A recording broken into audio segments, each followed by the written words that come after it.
Yeah. And this,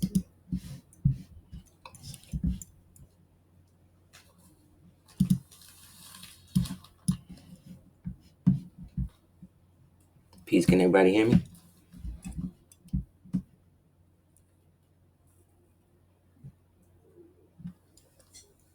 Great.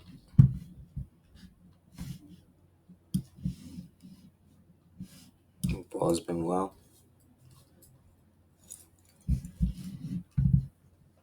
I can see it. Consistency of it. Indeed. That everybody's good. Anybody have any questions about anything before we get into it?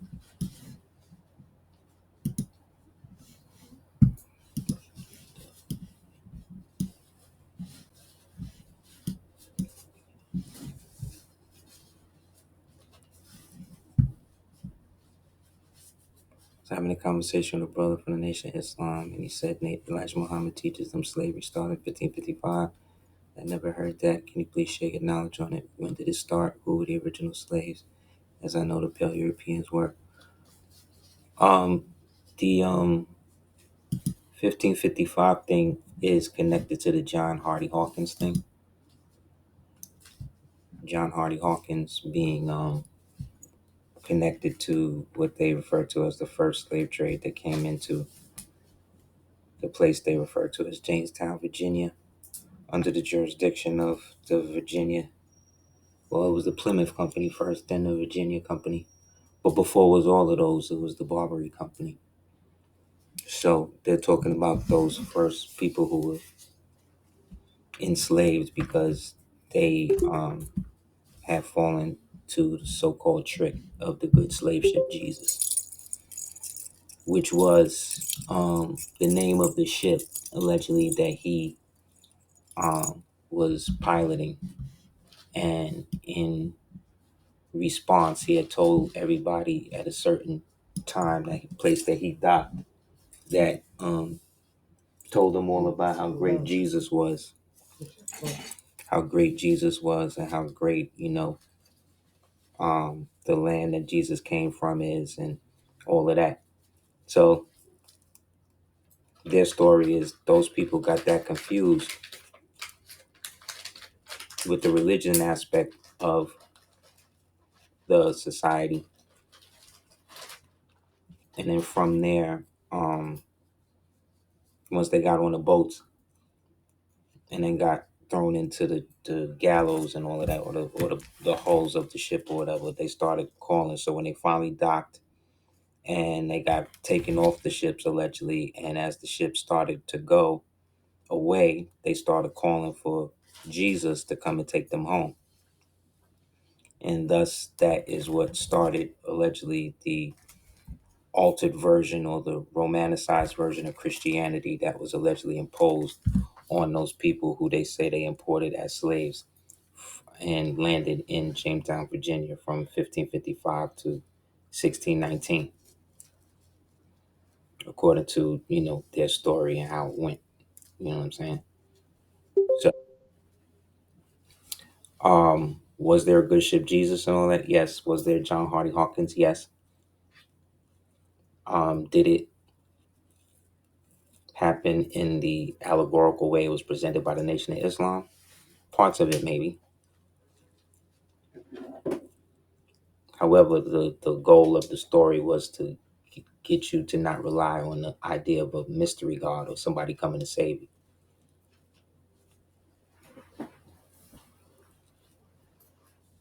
Even though technically they put Fard in the position of Jesus Sorry. or whatever, you know.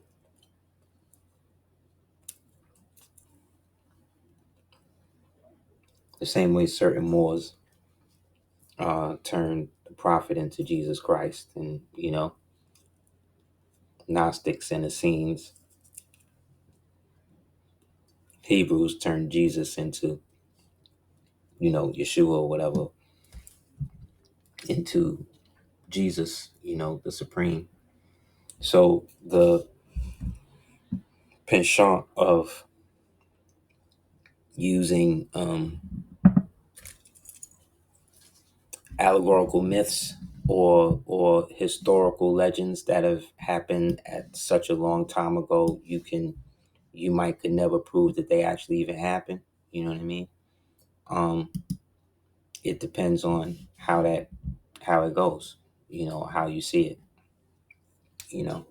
But we'll get into that. Let me play the bumper real quick. What did I teach you? You are Duke of New York. You're a number one. I can't hear you. You are the Duke of New York. You're a number one. So they created a myth by which they could inject non-physical entities back into this reality. At least that's how I'm starting to see it, and why so many people are prone to,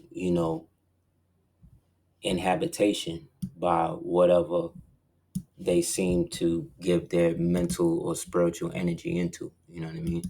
It always leads to something in which somebody ends up caught up somehow. So now that this dude has taken the premier position, you're starting to see that everything that we have been saying for the past 4 years about the deterioration of the country, of the society on a whole, the transhumanist agenda, the overall invasion, all of these are things that have soliptical periods, meaning that they constantly happen over and over. You know what I'm saying? It's just that now the veil of it all has been lifted. And so everybody is seeing everything for what it is, because they have they got everybody to get into surveilling themselves, right, between the late 90s and early 2000s, because there was a huge pushback against cameras being pushed and all of that. I don't know if y'all remember that, but there used to be huge pushbacks against that type of stuff, all of the surveillance state stuff. But they used 9/11 as the means to, as the grand ritual, basically to usher in their last phase of their program. So their program, like I said, to me, started with the fall of the traditional world, or the ancient world, as it, folded into the reconstructed world that we understand as modern society. You know what I'm saying? But, or I should say, however, due to the fact that there was a society that predates all of these societies, or there were multiple societies, nations, countries, empires of people who looked exactly like us, like waves of that, waves of them, so many of them that we would never even be able to calculate them all, because in each one we had a life cycle within that period. You know what I'm saying? So I think what makes us culminate or unify around the Moorish paradigm, as being people that were born here, it brings us to a cycle of time that was the direct precursor to this one. So it anchors us to reality, but then it also puts us in a frame of existence that technically is outside of the traditional story, or the traditional historical narrative that they was giving us as to why we are at the bottom of everything today. Because the Moors existed as Moors, or a consolidated people, right, that had an imperial understanding based upon their unique positioning from the ancient world into the modern. Because you got to remember, these people that are holding power and sway today, these are the same people who during the so-called ages of enlightenment, or the dark ages or whatever, these people had no literal culture. They had no way of surviving or seeing the world outside of whoever was bringing them knowledge at whatever specific time, you know. But if it wasn't for them, if it wasn't for us, they wouldn't know about none of this,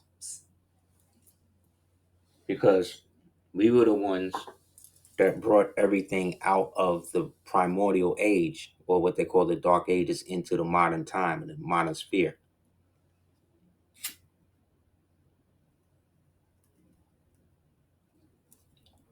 But when we say the modern sphere, we're talking about an epoch of over 2,196 years, multiple multiple multiples of those, because we don't exactly know how long the dark ages were.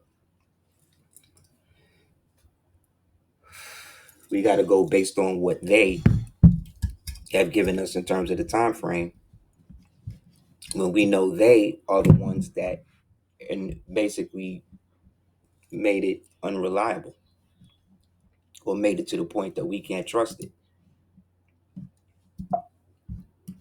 You know what I'm saying? So I wanted to show you this. So something seems to have happened,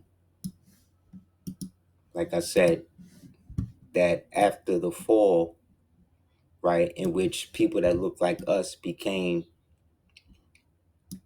the preyed upon majority, for lack of a better word, they're not really telling us what, if any, of that was. But there's like different eras in which money was printed that actually depicted elements of whatever this was. You know, like this, and for instance,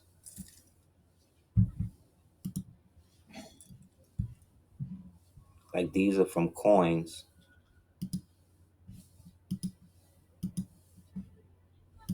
from this period that I'm talking about, that for some reason nobody can say where these things or what these things were about.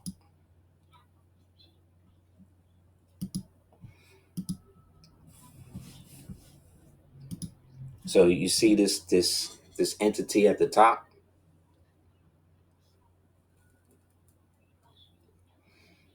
and you see these bombs being shot at it.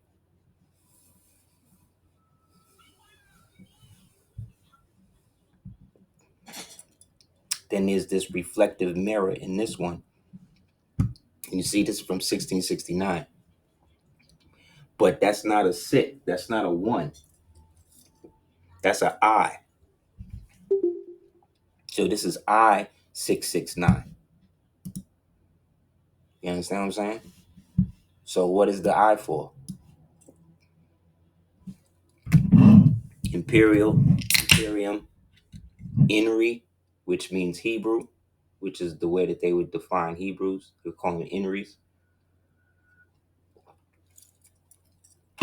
Eosus, right? I don't know. But what I do know is that this looked like something, some sort of entities in the sky, right?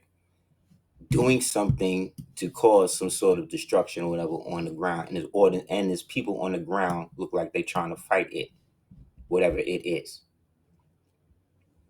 So that's kind of crazy, you know? And like I said, these are coins that you would find coming out of the so-called medieval period into so-called new period. So the same way we're seeing these things now in the sky, right? But we don't know what they are. We see these giant entities or whatever. This don't seem like this is a new phenomenon. This seemed like this happened towards usurping of a cycle. You know what I'm saying? Like, you notice, as soon as this dude got put in the office, all the drone stories stopped. What's up with that? They just disappeared. And what were they in the first place? You know what I'm saying?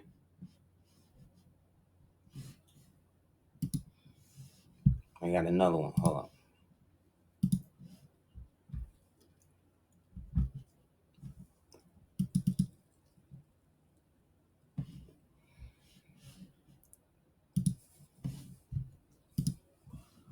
Yet based upon how we're taught history, right, we got to take now these, let's say we take these images and then try to overlay what was happening in the traditional history we're taught of the 1600s.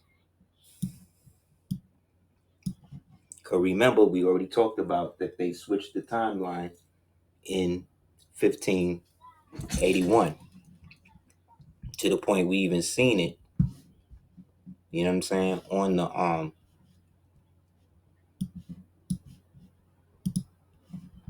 the calendar of today. When you just go back through the Google and go to the calendar of that date, of those dates, they there's 8 to 10 days that's just going out the calendar, and we just been going through every life ever since then like it's all good, or that's somehow normal. So this millennial period, or what I refer to as this millennial reign of the old Moorish Empire, just happened to coincide with the resurrection of humanity, in which when we hear the stories about the Moors coming to the reality or whatever, they always are the ones bringing the culture and the society. And when they finally did fall, they had such a global fallout with their own families that their own families started taking up different names and using different races to take control of them,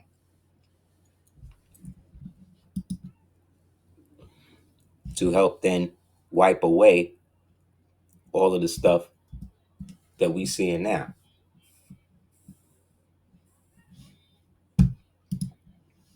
Case in point, there's just a couple of other ones.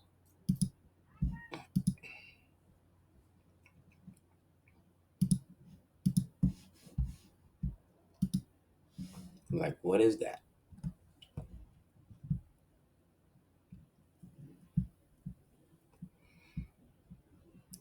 See what I'm saying? They shooting arrows up at this dude, which might be missiles back then. We don't know. Same thing with this. Whatever's in the sky is destroying everything on the ground.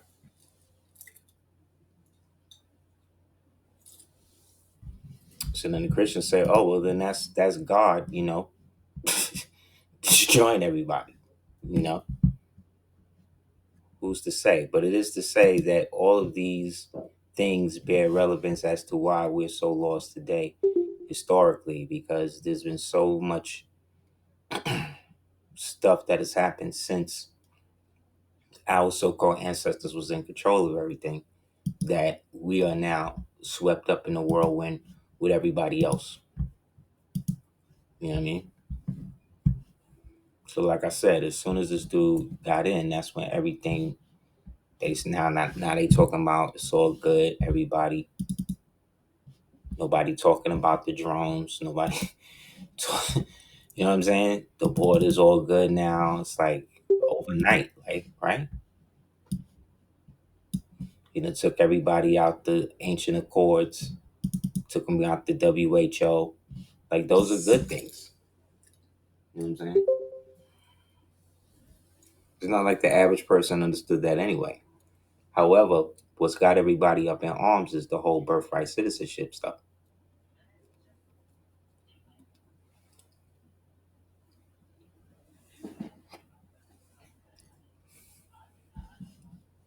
Why?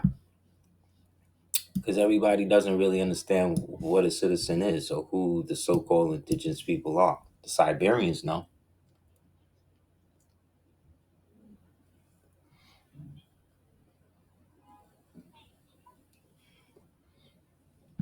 But they don't want to get into that because it's looking more and more like they're not the original people, which we know They know that the culture that they're projecting is the culture that they brought with them across the steppes of Asia. You know what I'm saying? And brought that spirit with them over here.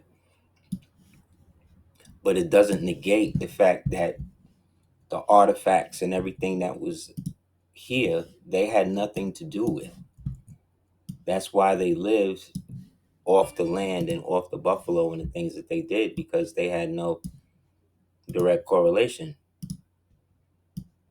with anybody that was here prior to that actually built all of this stuff, because it was here. But when it talks about the ancient so-called Israelites and ancient Hebrews and things like this, that's our people they talking about. They're just using these names like Canaanite and ancient Egyptian and these things because these are the names that have been agreed upon by academia since the last Reconstruction. So we have to use those as place markers for the names that we don't know due to the actual genocide that happened with us, both physically and on paper.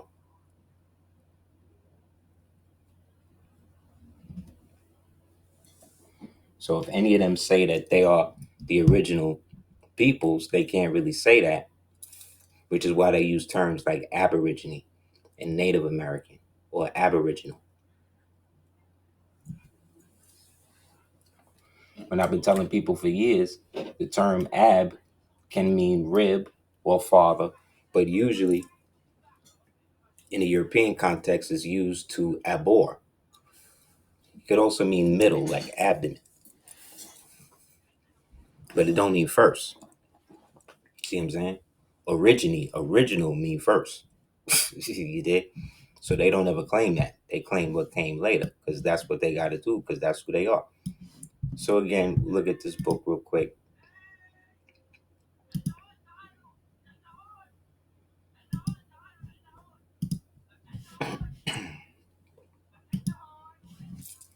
Turn it down a little.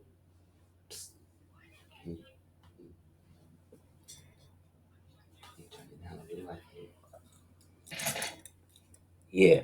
So this is from the History of the United States, Volume 1, from the Discovery of America, October 12, 1492, which is really 492.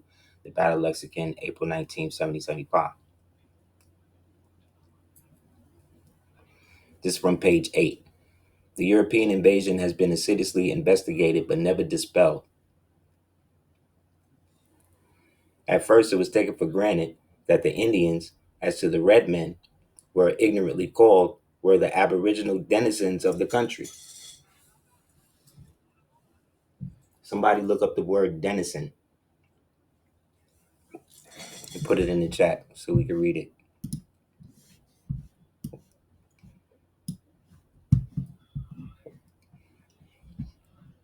Great question. How does an illegal government act against the original peoples of this land? By forcing or coercing those people through articles of occupation under the laws of occupation to accept to accept the jurisdictional influence of the occupational powers that once accepted ceases in the view of the occupier, ceases then for them to be under their own jurisdiction and thereby accept the jurisdiction of the occupier. But there's laws that says that there's ways that that's supposed to happen. But the primary law is that the people are not supposed to lose their natural day-to-day life functions or primary culture. They're not supposed to have their culture taken from them. But if you put the people in a position where the only way for them to survive is to accept somebody else's way of life, you see what I'm saying? Then, even though it's through coercion, it can be accepted into that.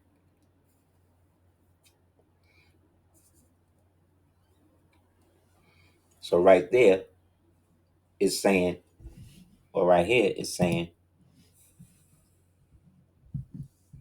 the aboriginal denizens of the country, But the mounds, the ruined cities, pottery, and other remains since found in all parts of the land, considering that the Indians could furnish no information and which showed a state of civilization far in advance of theirs, were proof that a great people had existed here in the remote past who had flourished and disappeared without leaving any trace whereby they could be accounted or identified. They are an enigma compared to with which the archaeological problems of the old world are an open book. We can form no conception and conditions under which they lived, of their personal characteristics, of their language, habits, or religion. We cannot determine whether these forerunners of the Indians were one people or several stages of development or several people in simultaneous occupation of the land. See? Because there was such diversity, but then ecological cohesion in the sites and stuff that they find all of this stuff in. So they're bugging as to how that works. We can establish no trustworthy connection between them and any Asiatic races. And yet, we are reluctant to believe them isolated from the rest of mankind. See? So they are distinctly of their own race, right? But the way that they lived was reminiscent of other cultures that existed simultaneously with them. And if they immigrated hither from another continent, why do their remains not indicate their source? By what agency did they perish and when? More keenly, when we strive to penetrate their mystery, the more perplexing does it appear. The further we investigate them, the more alien from anything we are or have known do they seem. Elusive as mist and questionable as night, they form a suggestive background in which the vivid, energetic drama of our novel civilization stands on a sharp relief. So, in essence, they don't even know where most of these people came from, but they know that the people whom they did the so-called, by the late 1800s, that they was calling the so-called Indian, wasn't the ones that did any of this stuff, because they themselves were living in a state of primitivia, for lack of a better word. So, but when we look at these Olmec heads and these Olmec Maya structures and megalithic imagery that we see in all of these temples and trapezoidal complexes, they all tend to look like people like me and you more than anybody else in the world. And when we go back to all of the ancient places in these parts of the world, that these people, they all had the same type of situation going on. So everybody can't be what they saying that they are. And we shouldn't worry about what other people are saying about themselves, knowing that they wasn't even from here like that either. Like I said, they can't deport us nowhere. You understand? And we use the remnants of what they call the Moorish Paradigm every day, which we'll get to in a minute.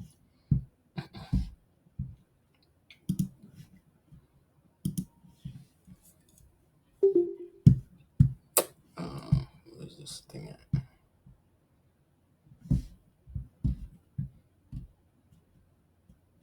You know what I mean?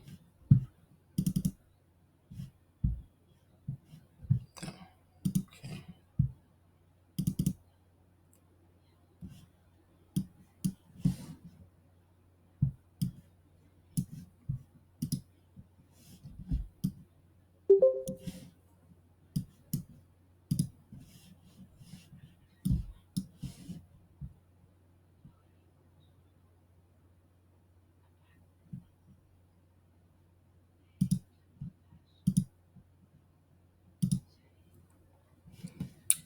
Yeah, Denison, a person being alien born has obtained extra uh extraordinary outrageous letters patent to make him an English subject. Exactly.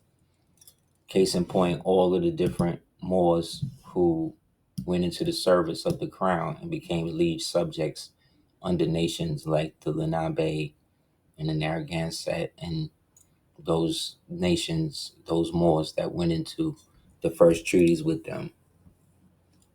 You know what I'm saying?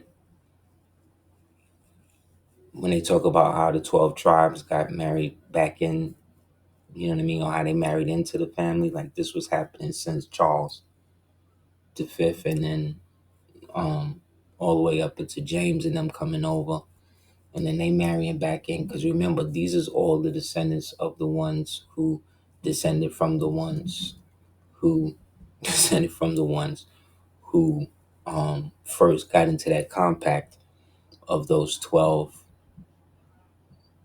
bands, 12, 13 bands that had united to create their own nation, you know what I mean, under whatever covenant they made with that entity, right? And then use that basically to establish a kingdom for themselves. But because one of the clans didn't receive what they felt was great, they went more into the seafaring side. And thus that led into the whole age of this, who they call the Sea Kings, and these people who went in and raided Egypt and sacked Egypt and all of that, and then wound up retreating all the way up into what we today call Albion, or the upper West Asia, those islands up there, Ireland and Scotland and all of that, and then further up into Norway, and then, you know what I mean, you get the Celtic cultures and the Scotia cultures, and eventually, you know, time moves on and they become known by these other names, but they all still Danites. They all still coming from that line that were that had the Naga or the serpent blood, or used the serpent totem, because that was the totem that their forefathers had used from before the 12 tribes made the covenant to then leave Egypt, raid Canaan, genocide everybody. It's according to their story. You know what I'm saying? So that means that there were millions, if not thousands, if not millions of cultures or that have existed that we don't even know, because they was wiped out before we even, you know, there's no evidence. There's only stories. So everybody's like, oh, see, the American Indian, that's the ticket, that's the way to do it and all that. American Indians, not the Moors, and all of this garbage that we've been talking and going over for so many years is crazy. So to just, you know, put another pin in that and to show this again, because I think people have forgotten, this is written by somebody who's actual firekeeper, right? Big up to him. My name is Mahir Abdal Razak El. I am a Cherokee Blackfoot American Indian who is Muslim. I am known as Eagle Sunwalker. I serve as pipe carrier warrior for the Northeastern Band of Cherokee Indians in New York City. There are other Muslims in our group. For the most part, not many people are aware the Native American contact with Islam began over 1,000 years ago. See? By some of the early so-called Muslim traders who visited us. Some of these Muslim traders ended up living amongst our people. For the most millenniums, the non-Muslims of today, and this type of information is unknown and has been mentioned in any of the history books. There are many document treaties, legislations, resolutions that were passed between the 1600s and the 1800s. See what I'm saying? That's the period where, when they say, oh, well, how come I never heard that I was a Moor? This is why. This whole period within that time frame is when they knocked that out and then started reproducing these people, if you'll call them that, to re-identify and start calling themselves other things. And so because there was edicts out against Moors and stuff, they was like, okay, well, we're going to be Huguenots. We're going to be Umbrians. We're going to be, you see what I'm saying? Swabians. We're going to be Burgundians. See what I mean? Like constantly evolving and using different names, but then carrying on with the same culture or customs, just now more Romanized. See, for the most part, Muslims, non-Muslims, boom. What does it say? It here is very active in the communities in which we have lived. The treaties, such as the Treaty of Peace and Friendship, was signed on the Delaware River in 1787. Bears the signatures of Abdel Kak and Muhammad ibn Abdullah. So if there was no Moors here with powers to do business, how did these dudes wind up signing documents with the empire, right? That's allegedly across the water. That would take months and sometimes for you to get to even do that. How is that happening? Because all of this falls under the word of art, North Africa, right? Or the Orient, or the Grand Orient, as they say. This treaty details our continued right to exist as a community in the areas of commerce, maritime shipping, with the current form of government at that time, which was in accordance with Islam. According to the federal court case from the Continental Congress, we helped put the breath of life into the newly framed Constitution. All of the documents are presently in the National Archives as well as the Library of Congress. If you have access to these records of state, South Carolina, read the Moore Century Free Act of 1790. Future article, inshallah, will go into more details about the various tribes and their languages, and some influenced by Arabic, Persian, and Hebrew words. See, all of the post-Canaanite family languages, as you could say. Almost all of the tribes' vocabulary include the word Allah. The traditional dress code for Indian women includes the kima, or the long dresses. For men, the standard fare is turbans, long tops that come down to the knees. If you would look at any of the old books in Cherokee clothing up until the time of when? 1832, which was the Indian Removal Act and all of that, you would see men wearing turbans and women wearing long head coverings.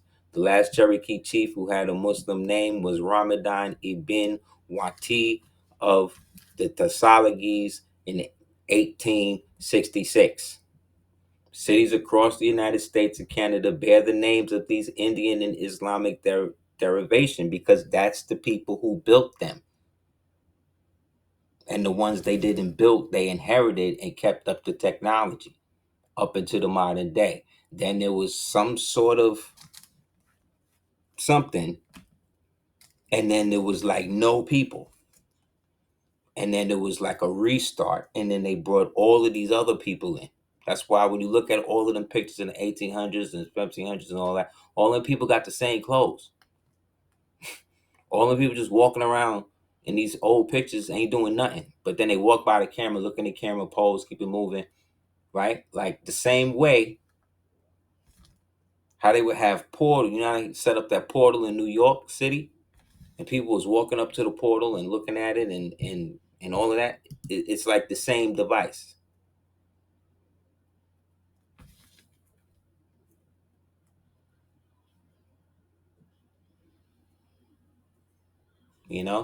So again, this proves what I'm saying, that this is where so-called American Indian, how you American Indian but you got an Islamic name.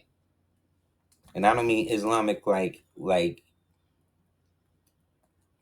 pale Arab Islam. I'm talking about the Islam that was over here that people was dealing with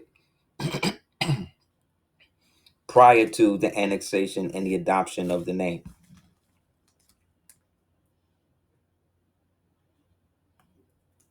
Remember, Jesus was not a Christian. Understand? Buddha was not a Buddhist. Understand?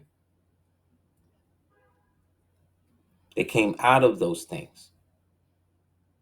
This is from another book where it says a U.S. note March 17th addressed the Moroccan Ministry of Foreign Affairs referred to the ministry on October 8th. See? Right around the whole Columbus time. It was also Randolph's birthday and Elijah Muhammad's birthday, in which the embassy had been informed that the Moroccan government had decided to strike all prescriptions relating to the Moroccan nationality from the text of the Madrid Conference. Right? In part, the government of the United States of America having unilaterally relinquished the certain rights of Morocco with the reemergence of Morocco into independence in 1956. See, the reemergence, meaning it came out now as this new state. But what it was prior to that had an ancient connection to thus all of us over here.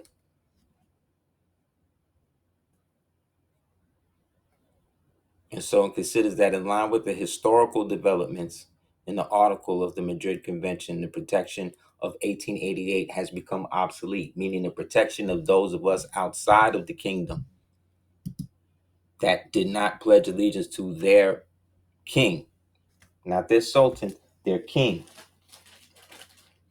would now fall under or outside of the provisions of that, and then would, in a sense, not be able to become part of that, thus fall within the empire, which to modern time is somewhat ambiguous.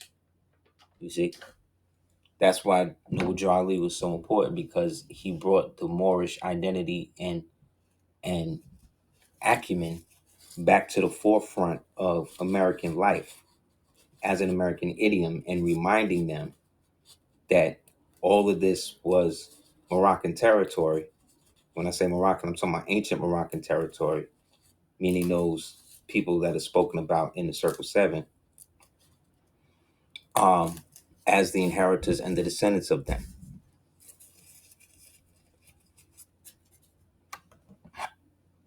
You understand? Because there were people who were down with it that weren't a part of either faction and had their own cities and all of that. Ask yourself, how could one black, so-called black man, French black man like Jean Desabel, right? How could one man like that set up the entire city of Chicago in a sense by itself? At a time when so-called black people were all slaves, right? From Africa, which means he didn't know the language, didn't know the land, nothing, but was somehow able to make alliances and do trade with the so-called Indians, right? Who's not from here, but seem to know his language, right?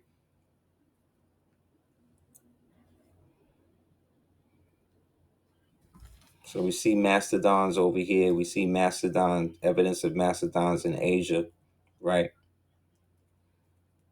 But we not supposed. So we supposed to think that the elephants in them came over. But when you say, oh, well, there was also an invasion of these people that came over here and did all of that within the time, they say, oh, that's not real. It's like they be picking and choosing. But whatever it is, you could call it, let's say, Greek architecture, or Roman architecture, like whatever. It's all look the same. You know what I'm saying? In the end, it all look the same. So how is it the same buildings is in the same places all over the world?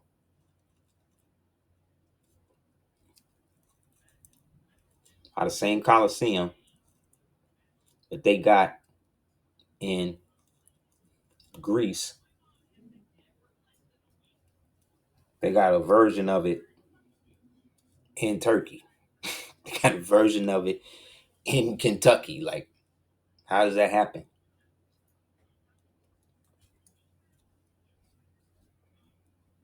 Because they lying. You know what I mean?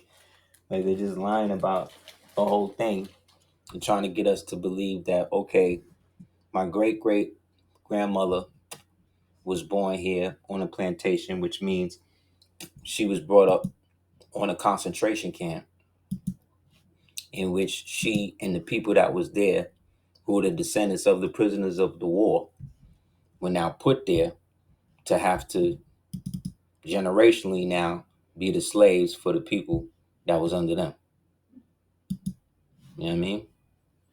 And then they get raised to believe this history of themselves, you know what I mean? That's supposed to be real. But then when they get old and they, and at the same time now they're forbidden to read. The only thing they can read is in the alchemical book, the Bible, that now is manipulated, you see, by the Grand Wizards, the Freemasons, right, who are controlling the educational system of these concentration camps. You see?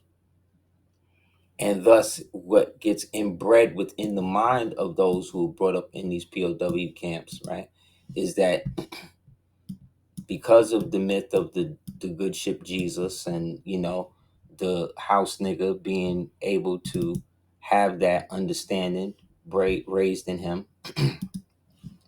right, he is now able to adopt the ways and actions of the slave master and become a brother to the one who enslaved him mentally, because the brother is the one who's playing him in the lodge, right, by acting like he is the nobleman, when the true nobleman is in the barn getting whipped on and slaved out due to his mental faculty.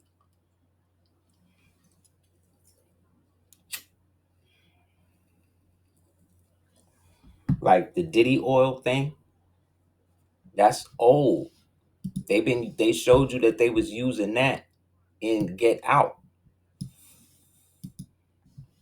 Why you think the slaves on the plantation were so ignorant and so docile to the point that they could be on the thing, and they only really got chained up if the dude was a sadist, if the master was a sadist, or if he was they did something. You know what I mean? So think about it. How did they keep them all in line like that, where they would basically just govern themselves as slaves? How was they able to do that? They was using pharmakia. They was using drugs. They was drugging them up, putting shit in their water and shit like that. So then when they would go up on the mushrooms or whatever, and they start seeing visions and they, start seeing ancestors telling them to leave, get out, they could call them crazy. They could say they possessed. They could whip them. They could beat them. See what I'm saying? Take their organs. And then the slave is still looking at them because they've been brought up in the concentration camp to believe that the white man is God. But it's just them in the small areas that's doing it. The majority of the state, the so-called Black Confederates, the so-called Cherokees, they still running everything. But that's why these plantations was always in these swamps, in the back bayous and places like that. You understand? Because it was a methodology at play by these organizations that were the inheritors of the world, the post-apocalyptic world that we call the 18th and 19th century. As soon as Trump come in, he want to bring in tariffs. Why? Because of Lord Tarif, who was a subordinate to Jabral al-Tariq. Peace be upon him. He who established the first trade commodity route for us to get paid off of all of these nations that were now coming into the light. And they named the system after him. So this is showing you Moorish science, Moorish custom practice in your lifetime. He's doing this right now. He just levied a tax on Colombia for not accepting they riffraff back. And then within an hour, the Colombian president was like, nah, we gonna take them. Our bad. The word tariff may come from the town of Tarifa, which was founded by the Moors and was known for charging fees to merchants Tariffs are the taxes or the imported goods. The word tariff entered the English language in when? The 16th century. See what I'm saying? See what I'm saying? Because remember, our millennial reign is probably still going on.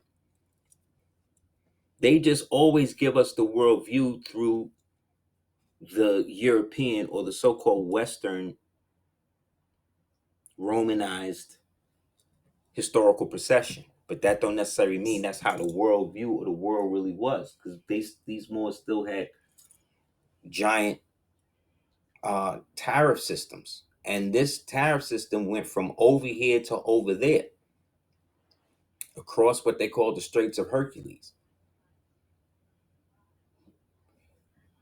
When you read the book Golden Age of the Moor, Ivan Van Sertima goes into Tariq and Tarifa, and and tariff, and got into that. So another thing that happened again, because like I said, the house nigga hooks up with the house master.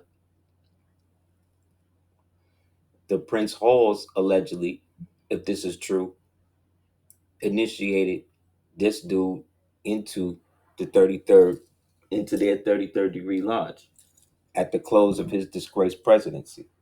See what I'm saying? So to them, it's an honor, right? But to him, as a so-called white Mason or Master Mason who came up under people like Strom Thurmond, Larry, what was his name? What's his name? Bird. Forget his name. Who Obama went to his funeral. And he was the head grand wizard for them niggas for mad long. So this is this humiliation. This was a further humiliation ritual for him. See what I'm saying? So for the Boule to bring him in like that at the end, again, when? On January 19th. Right? But he also did this for protection. See what I'm saying? Because now that he's been disgraced and outed from anything is liable to happen to him.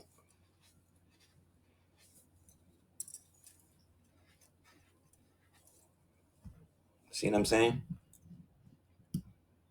So again, when he's talking about doing things with the birthright citizenship and all of that, and everybody's like, see, the American Indian Trust is the thing, and this, and that.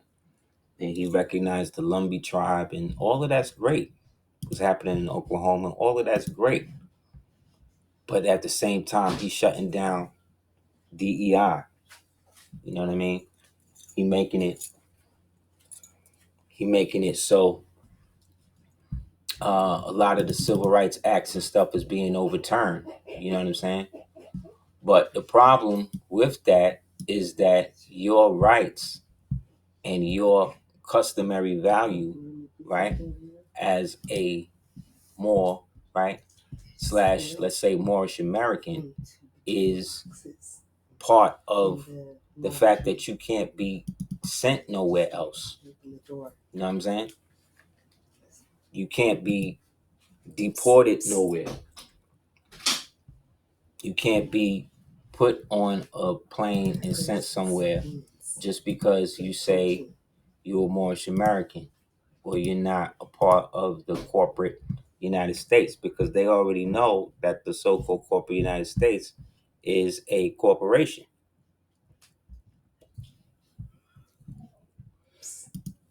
You don't think that Trump know that?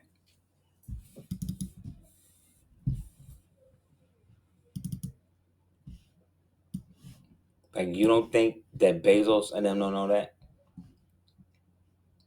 Why you think they all were brought to heel to these positions, or why they was up at the thing right behind him, basically showing that, they don't really have a problem with the support?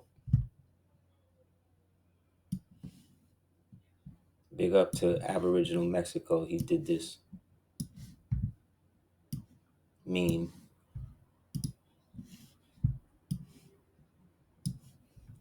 Remember, the prophet told us that our rights were already secured in the preamble to the 7th article, because we were already citizens of the republic prior to the change of the government that happened in 1776, in which the representative form of government became the thing, and it was transferred over to Washington as chief officer to set up the renegotiations with the Sultan,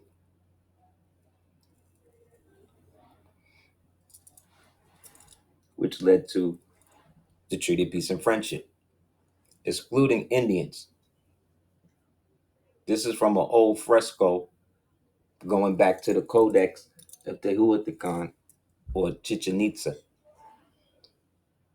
in which you see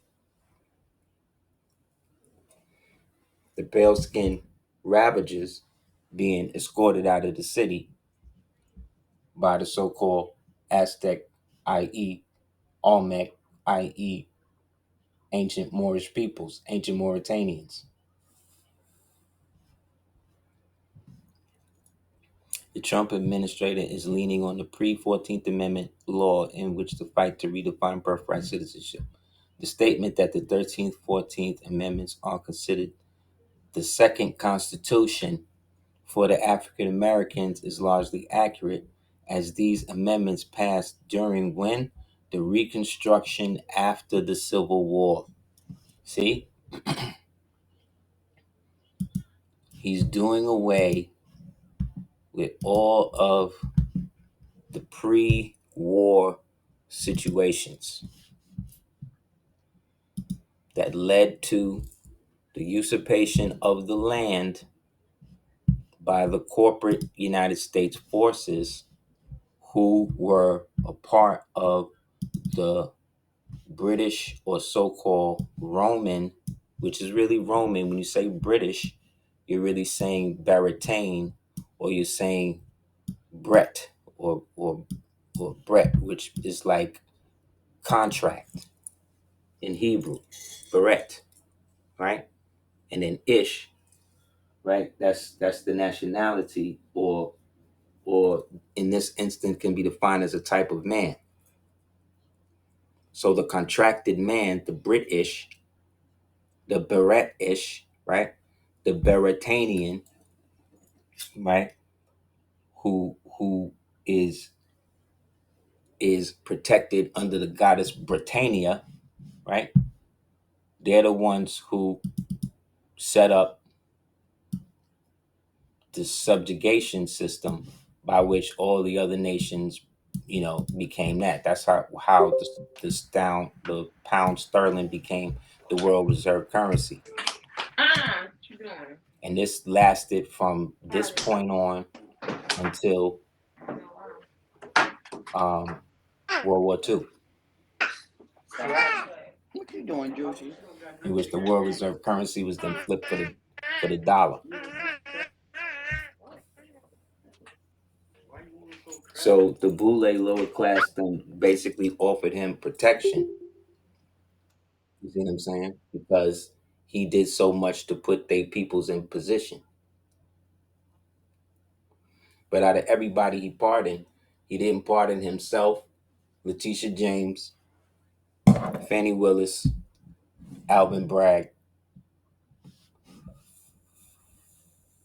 So they may be on the chopping block. That may be part of his entrance fee, and that may be part of their humiliation rituals to get where they go. So we just read all of that about that. So the excluded Indians not taxed, right? Those are the Moors. Go back and watch a video I did called the several states, and in that you'll see that it always goes down to whenever it talks about Indians not taxed or Indians who aren't taxed, that refers to the Moors and those who were erroneously labeled as Indian, which is a federal term. It's a federal term of recognition that you apply to get recognized by the people who own the patent on the term Indian, who then use that as giving them jurisdiction or trusteeship over whatever monies that they give you. So it's an allotment.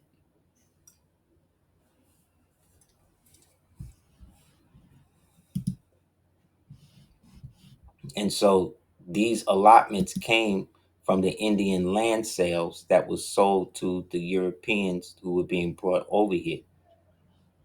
So you see, even they getting in on the act. And the world will uncover the truth. Tartaria was the millennial kingdom. Those pants really quick for now, so I can take out these wet clothes. Where your book bag at? Tartarians Any pants I got? back in before Biden was president, but it's catching on. So boom, You gotta tell me when you gotta use Dredd the Scott, bathroom, okay? boom. Persons of African descent cannot be or never were intended to be citizens under the U.S. Code, right? You gotta give me some booty underwear. So they're saying that the 14th Amendment was used to do that. But what the 14th Amendment also did was give power to corporations where they would eventually be listed as persons or individual You so beings. chill. You understand? Thank you, brother. So what this has done is it is now impaling their ability to move forward with the crown still running things the way that they've been running it all.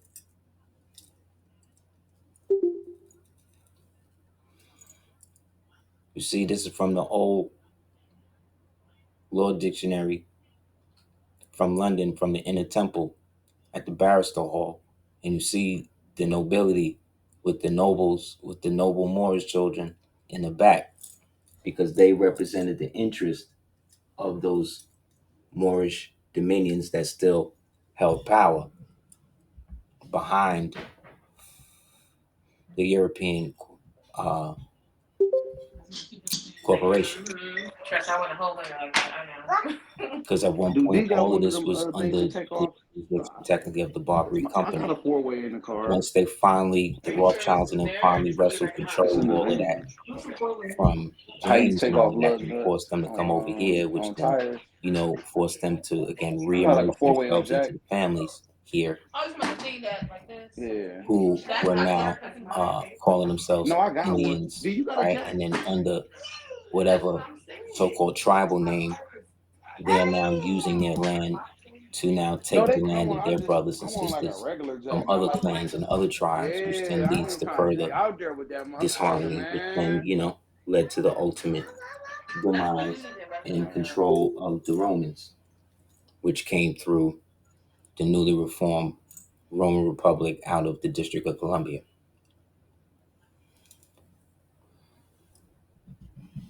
I got a jack at home.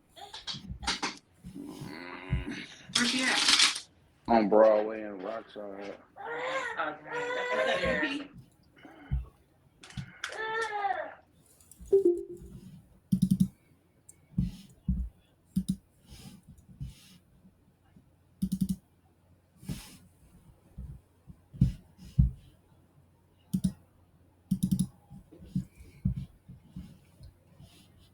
You know what I mean? So you got all of this land, all of these people on it,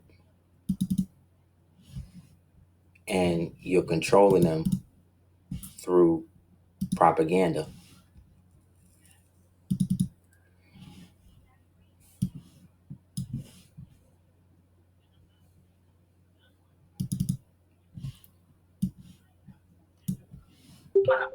Yeah. She always got tired fucking Stuff problems. like this. That fucking journey is the fucking curse.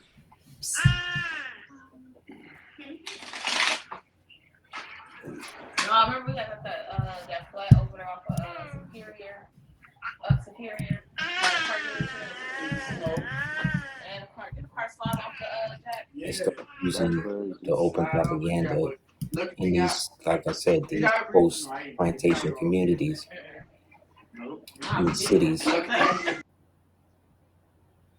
in these cities where they're bringing all of these new people in, and they're literally walking in and setting up shop like they always lived there, because they won the place in the lottery, and they seen that these people come from across the water because they seen it at the Buffalo Bill Wild Wild West show, and that there's a foreign place over there called Arabia.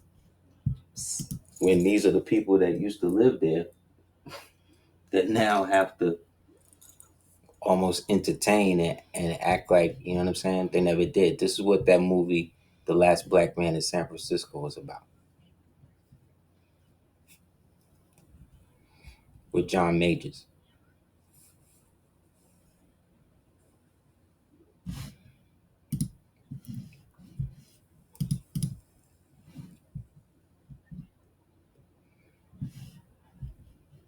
It was all about that.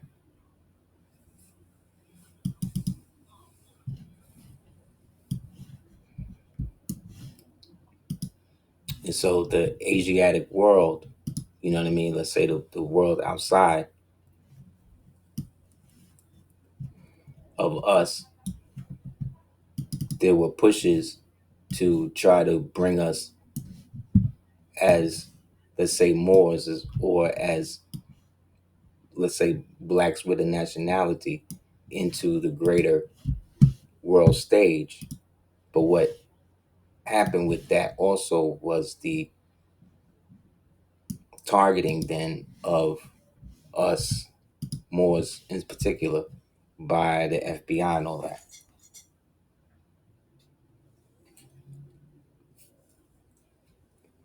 People don't remember that the old symbol for the Nation of Islam was the Mikado,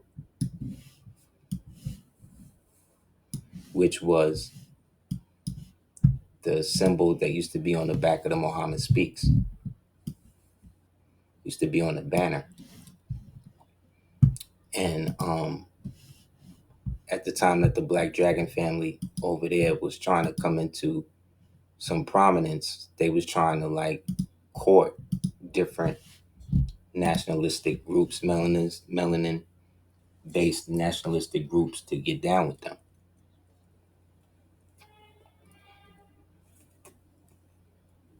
The Japanese sought to establish a foothold in the Nation of Islam as an extension of wealth and power across the Pacific Ocean.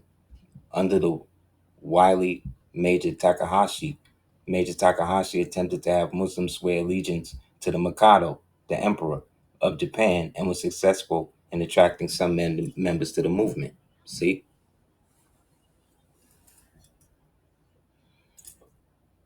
This is why the Prophet, in retaliation of that,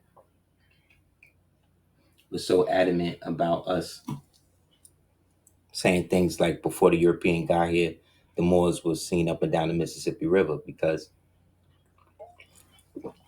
in saying that we're the true American citizens, things like that. Because again, it tied us back to the land and showed that we basically are the inheritors of it, because we're the only people that's still going by the elements of what we have interned Moorish culture as a viable lifestyle option to be, based upon the historical context and the spiritual connection that we have ascribed to that over this many years.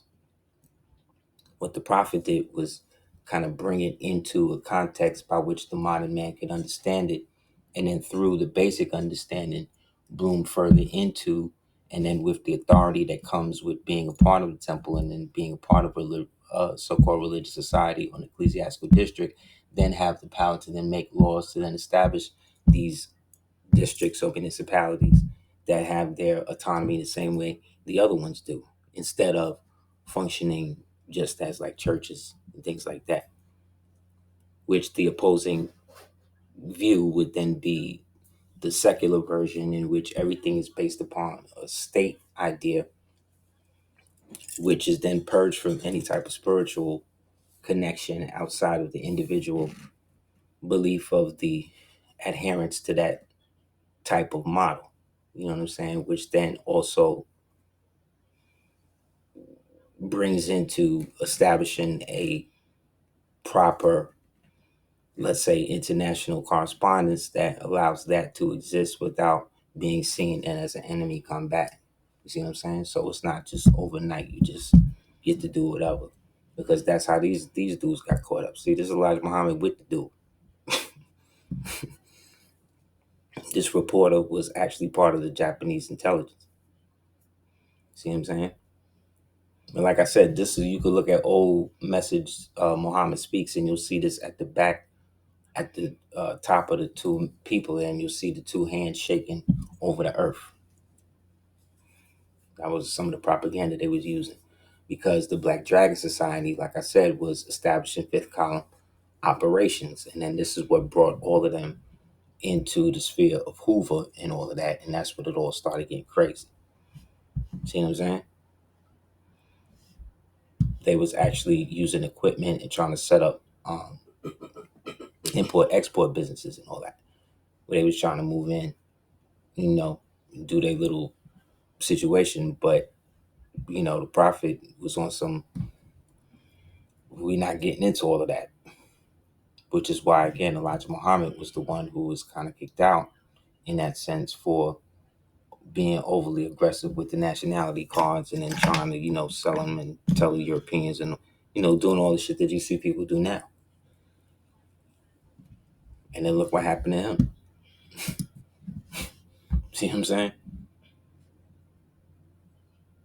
It's crazy.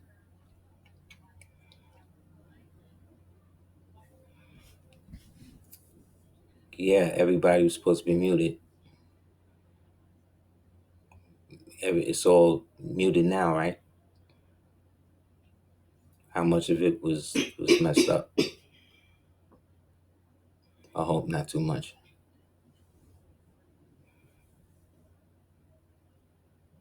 Okay, we good.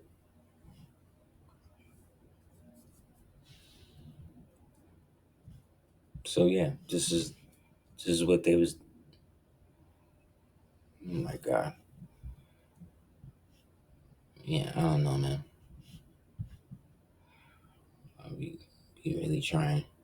But yeah, everybody just make sure you're muted, please.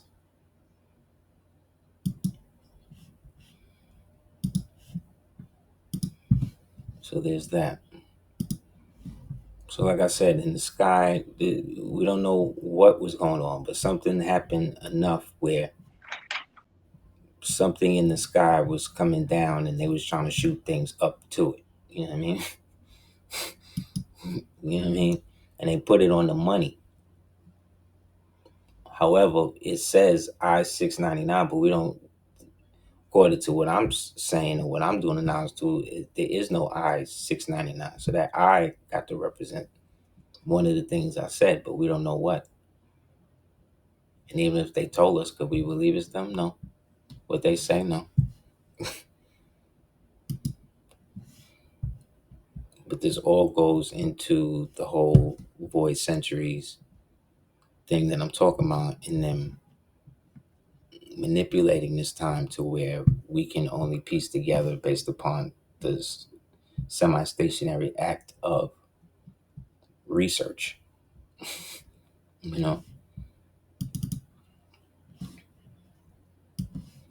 However, we had our own schools, our own, you understand? Why would we leave?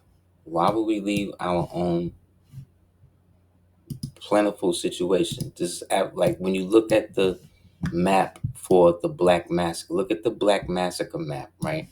Then look at the Bible Belt map. Then look at the Trail of Tears map, right?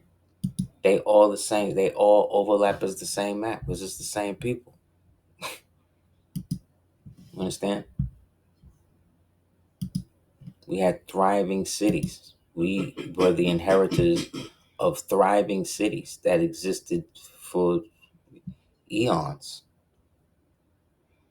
Even it seems after the cataclysm, which could be the Carrington event, the New Madrid earthquake, right?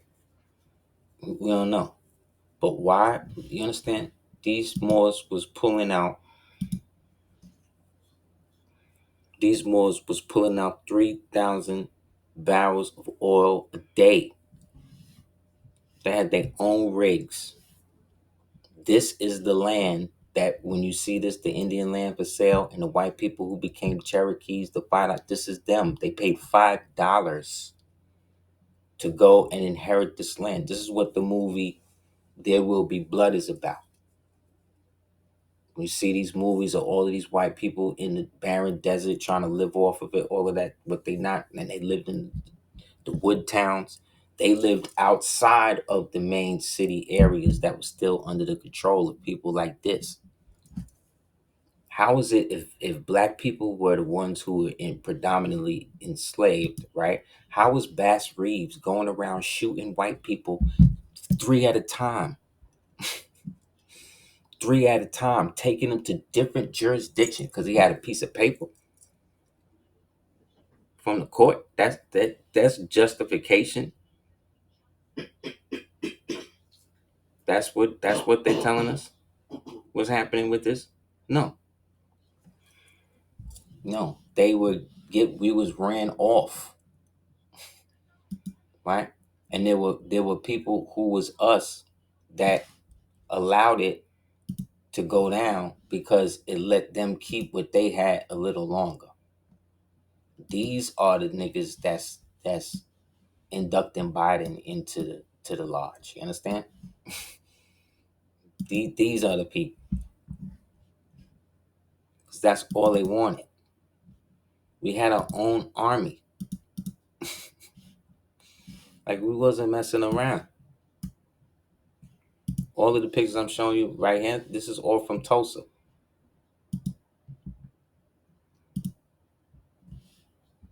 Under the national flag. Look at that. Look at the red flag.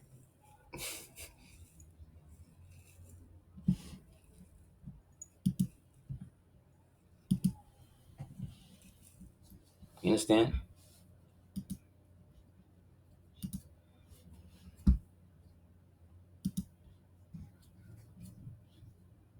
We had our own thing popping. So it wasn't like we were dependent on anyone to live or to have some sort of handout from the government. This is the government. I'm sure this is the government. This is them. You don't even see stuff like this on so-called Black history shows because they can't show us in a doministic. Look at this.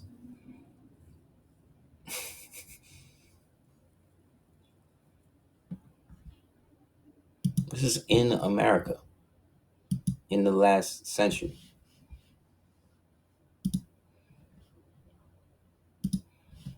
These people had their own, like I said, we had our own oil wells. It wasn't just one Black Wall Street. They was all over the place. That's what these factories in these cities, these white people didn't come and built all of them factories. Rockefeller and them niggas repurposed them factories and then put all of the white people to work after the Black people had been disengaged and put out and disenfranchised. Segregation was great. That's why they had to get rid of it because we was living. We had our own AT&T and all that. We had all of that. We had our own phones. We had our own switchboards. We was, you know what I'm saying? Who you think she calling?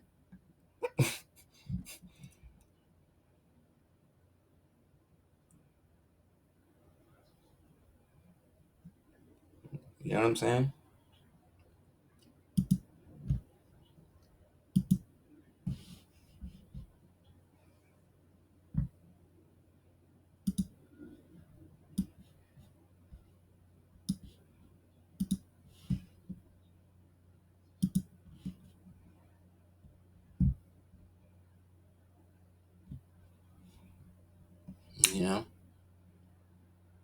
Like it was all simultaneous. It's just that we are so caught up and we're not understanding. I think that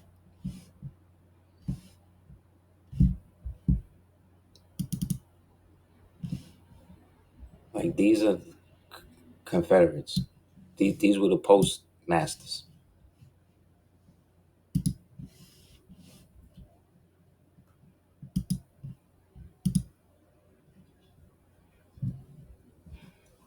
You know what I'm saying?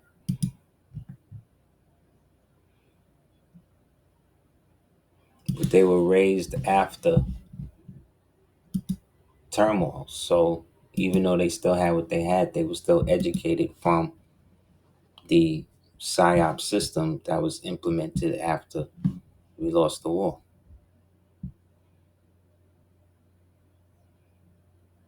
You know what I mean?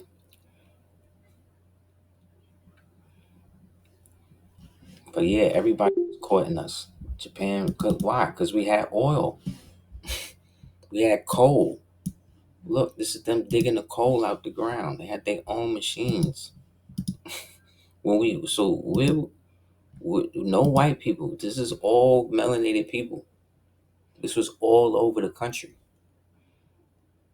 And within a century, they wiped all of this out and made it where the only way you could make bread was to have a corporation per se to do it. And then to do that, you got to go through their system to do that.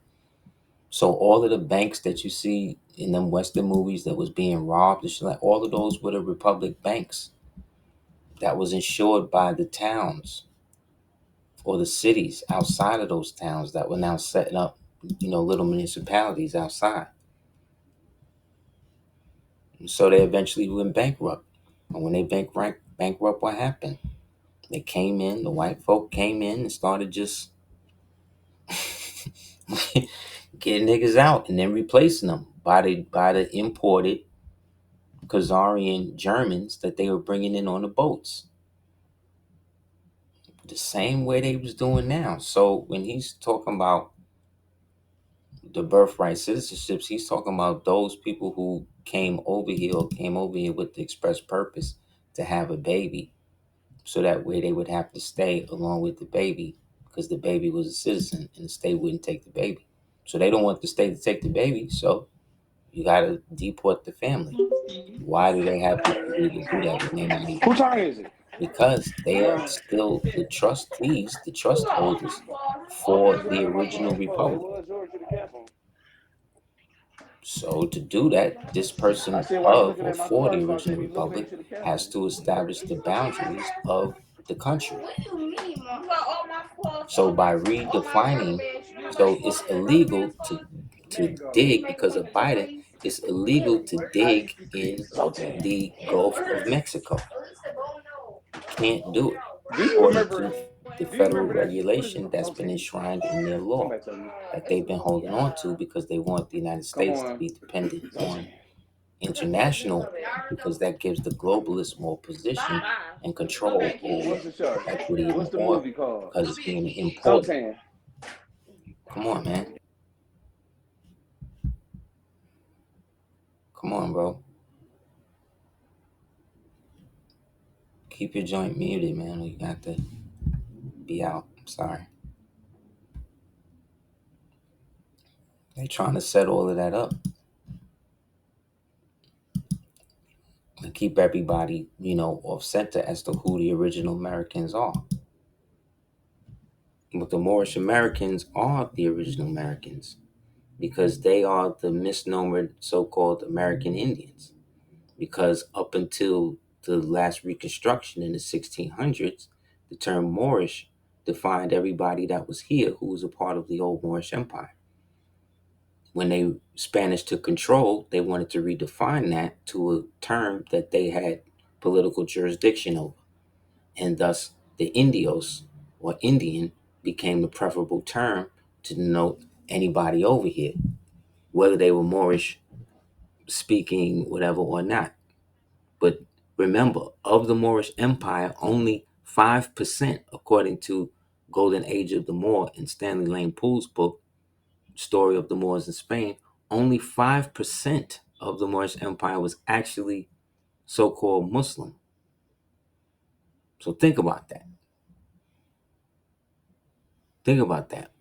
Over only 5% of the entire Moorish Empire itself was Muslim. So that means even in their own history, when the Moorish Empire was ruling, the majority of the Moorish Empire that was being ruled over was of different nationalities and different religions, mostly Christianity, Judaism, and Hinduism, which was the main founders of the original push of that. It was a conglomeration of different Moors from different clans and nations that bonded together to then establish this, again, what I call millennial reign, that had them literally in the visage of the person that they, of the people that they speak about in the so-called Bible.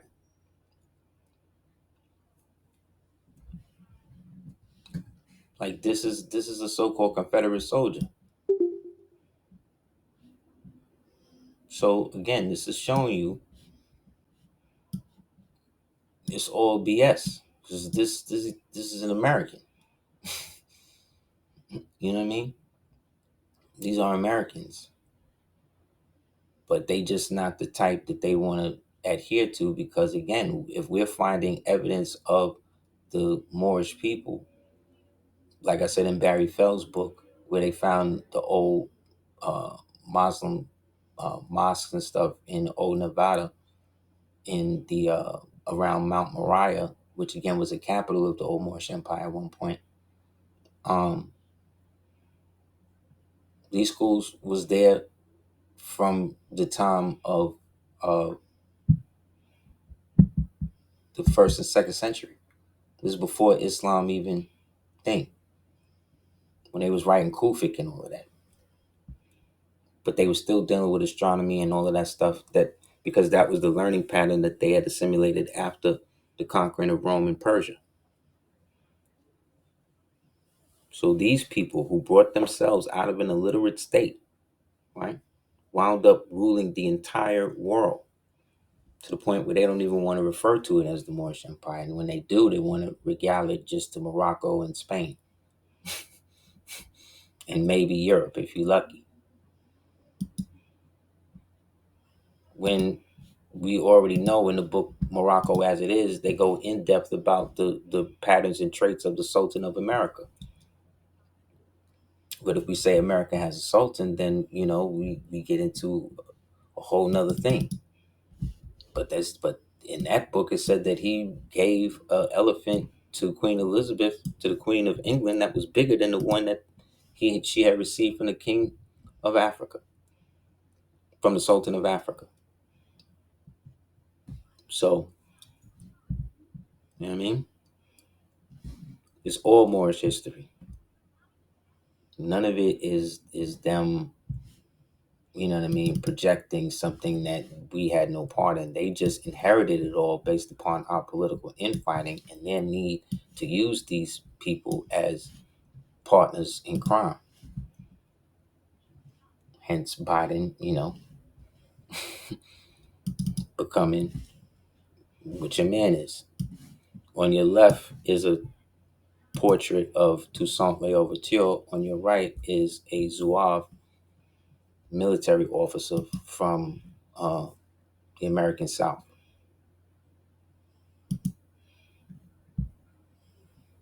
What do they both have in common?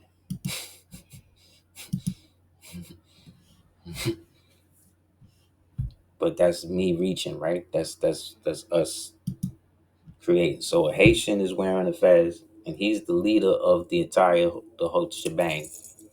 And then the people who was fighting here in America, in the South and other parts of the country, was also wearing feathers. But there's no correlation or relation to this. And then the United States happened to invade Haiti and have been destabilizing it, and used Frederick Douglass as the first ambassador to help them go in there and destabilize it ever since. You see what I'm saying?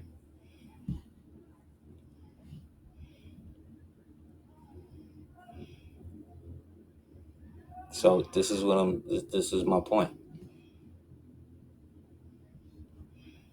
everybody's fronting, everybody's acting like these Caucasian people been in control and they the ones been dominating the world and all of this since then. But all of their gods and everything that they came from, right?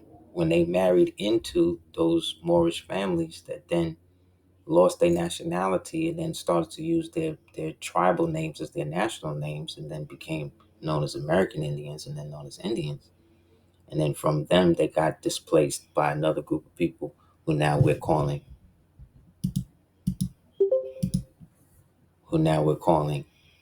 Native American. You see, it's all from them. You know what I'm saying? This is from their coins. I didn't make this. So on a throne decorated with the floral design, God the Father, seated facing the holy orb and scepter, wearing an imperial crown and jeweled coat. Before him, Christ, the Christ on the crucifixion, surmounted by a dove, representing the Holy Spirit, right? Meaning, propter selclev mie persevesis evem esseavie liie, meaning I have smitten him for my people's transgression, from Isaiah 53, which is a Hebrew book. The two angels standing on the cloud support the tablet inscribed with the Asian creed. See, in the reign of Maurice, by the grace of God, the Duke of Saxony. So God is the melanated original man with locks. Christ, right, is under him, right? And he stands at the top with the crown above, with the black so-called cherubs. So how they explain that? Why white people making God look like somebody else, look like a Rastafari? Don't make sense. So yeah, y'all. This is what's going on. This is who these people ultimately are really serving. They're really serving us in the end, because they're functioning from such a theater-based level that the more they do what they're doing, the more prevalent their actions is, the more you can see where things is going. So the 14th Amendment, like I said, they'll put it through the Dredd Scott thing, because as a plaintiff in error, he was creating a position for him to not have standing by saying that he was the property of somebody else out of his own volition. If he didn't do that, he wouldn't have been put in that position, because he could have proved his descent from his forefathers who were free. Remember, you have two parents. See? We ain't do that.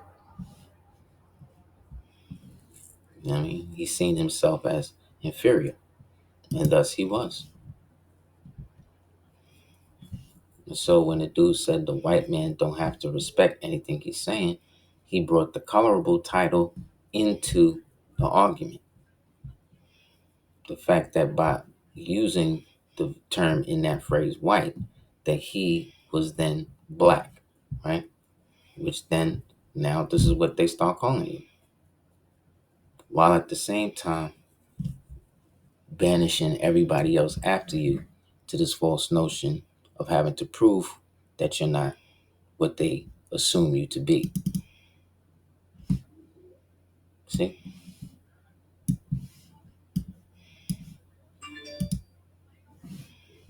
It's a scam.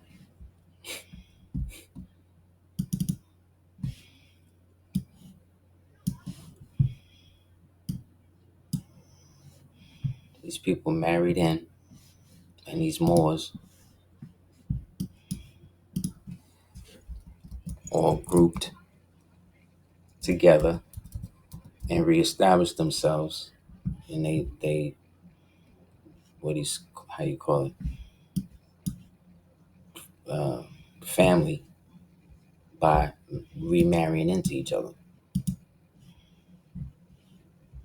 like everybody do. So the next time they say, "Oh well, the Moors were the traitors and they were the this, they were that," you're right. They were the traitors. They were the ones who spoke on your behalf to the denizens of Europe that was over here and trying to shortchange y'all because y'all didn't want to read books because y'all decided to go back to the forest culture at a time when the nation or nations needed to band together. Y'all decided to do that, not us. We fought back. We got enslaved. We got put on the same plantations that we put the first wave in. You see what I'm saying? So y'all bugging. Y'all the ones that made treaties with them.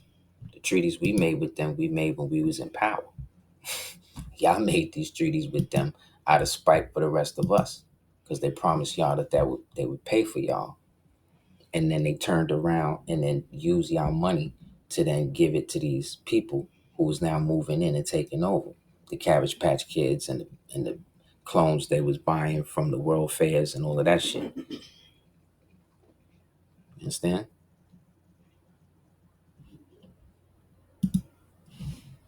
1639. See, the first Black Moor birth was recorded on Delmarva Peninsula near present-day Wilmington, Delaware.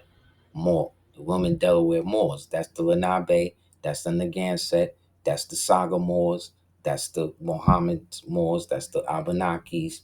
That's all of them up there. That's even the Shinnecock and the Montaukes. Really. Arrived in Delaware and South Jersey. The Ark.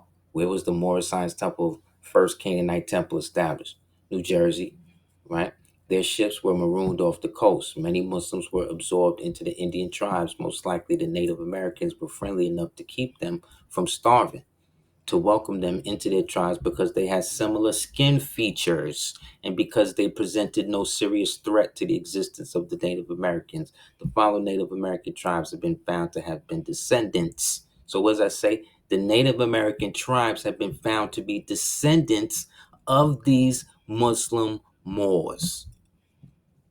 So when we say that the American Indians are the Moors and the Moors are the American Indians, we can say this because it's true.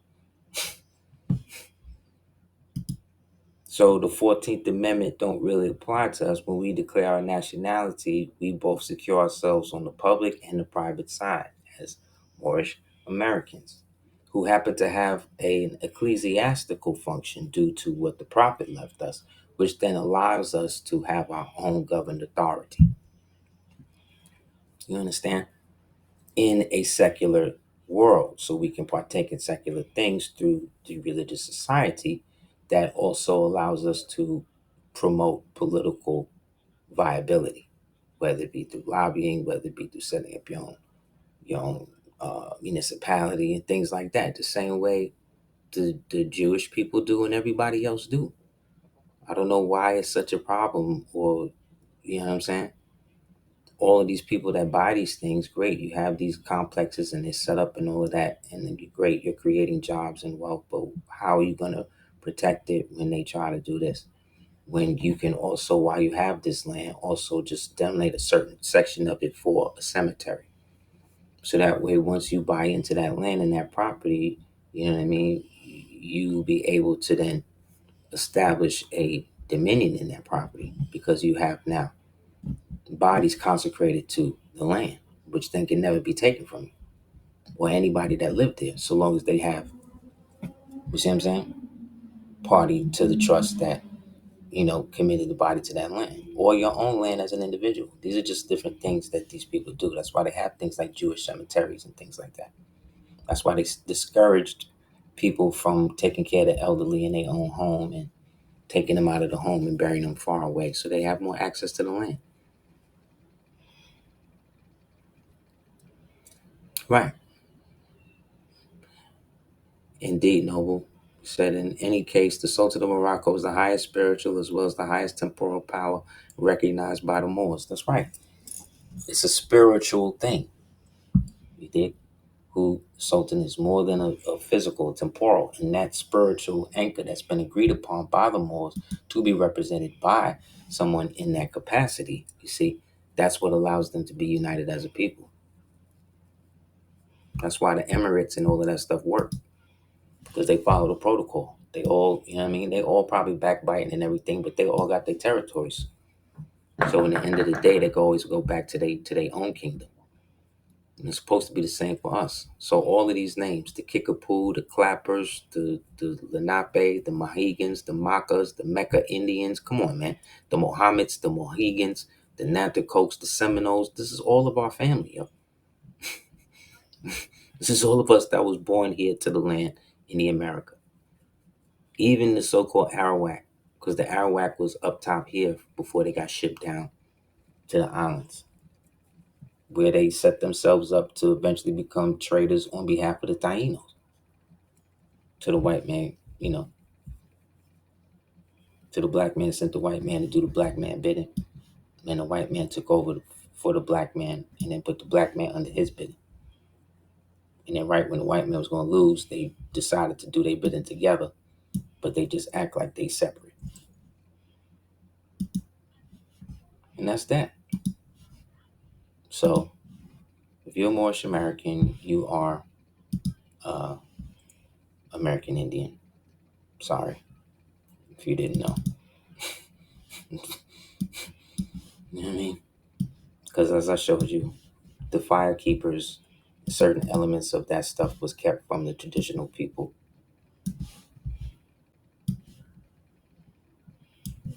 Because once the new technology was brought in, all of the old stuff got shut down.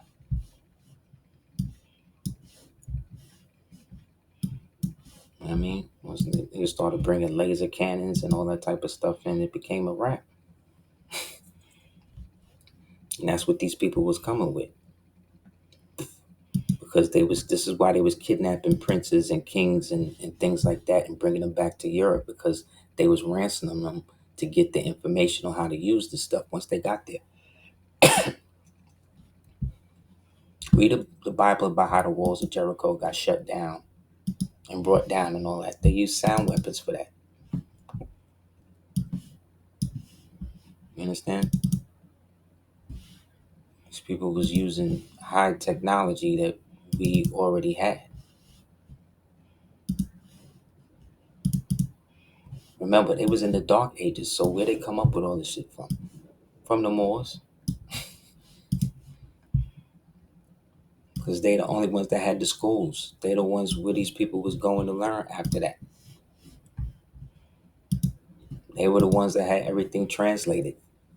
See at the very top, you see the black man with the locks, the king of the world, and then under him you got all of the Moors, Moorish kings up into the first European. See the filament at the top of the sword? That's where the electricity was coming out. We was off the chain, like we was bugging out here with the weaponry.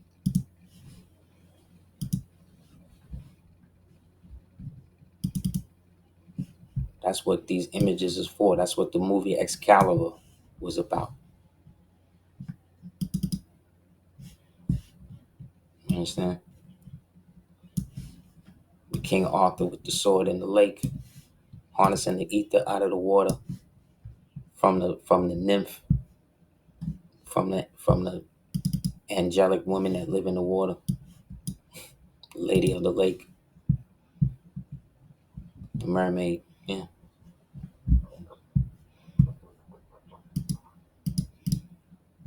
It was wilding.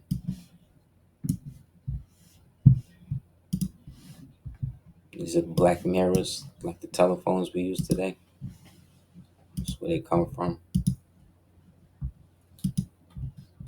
Randolph used to have these. Anybody have any questions?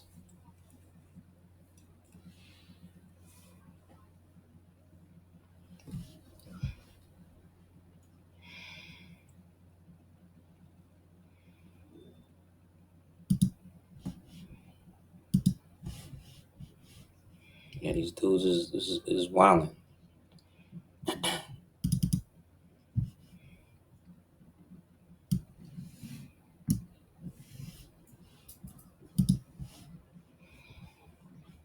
Yeah, but so all of this, when you hear these people talk, oh, this is gonna happen, something's coming, things like that may be true, but you make it a reality the more you're making it a reality. You dig? Like the more you're putting it out there, like there's something necessarily bad gonna happen. Something is bad gonna happen to give you what you want, and that's a problem. Cause like I've been saying over the years, the central nervous system functions like a ship. That's the the ladder. The spine is the Jacob's ladder, but the nervous system is like the ship.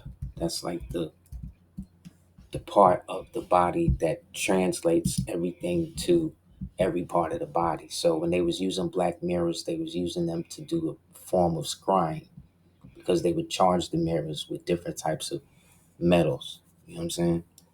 And then attune them and then have them charged with moonlight, things like that, and be able to portal shift, allegedly.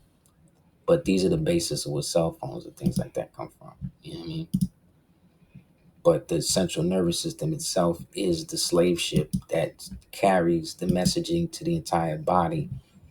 The constant whipping of seeing black males degenerated and put into feminine positions, and black females being degenerated as sexual objects and acting as if they're a specific species unto themselves, despite the rest of the so-called community itself is just more of another slave on the ship that's connected to the central nervous system that's destroying. So all we can do is not put ourselves on that. And the first step is really investigating the validity of how it happened, if it happened the way they said it did. And once you find out that it didn't, correlating the proper structure so that way you can structure yourself outside of the mentality that they've given you. That having a designation is better than having a nationality. Anybody else have any questions?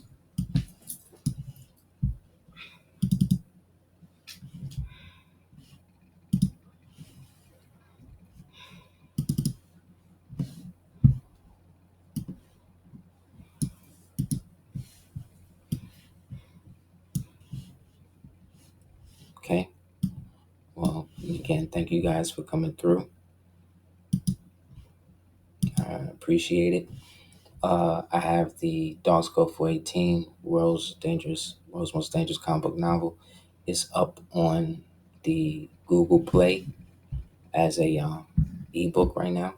If you'd like to check it out, if you haven't gotten a hard copy, definitely check that out. I'd appreciate it. Also, you can check out www.aseertheducateers.com. That's the hub that I use for the book as well as everything else. I'm trying to get all of the blog talk stuff off before they shut the site down. They're giving the runaround, but we'll see. So more. They don't have a designation. The Indian thing, to get it, you got to be recognized by them, and then you accept the check that they give you from that. When instead of doing that, you could just establish a business that has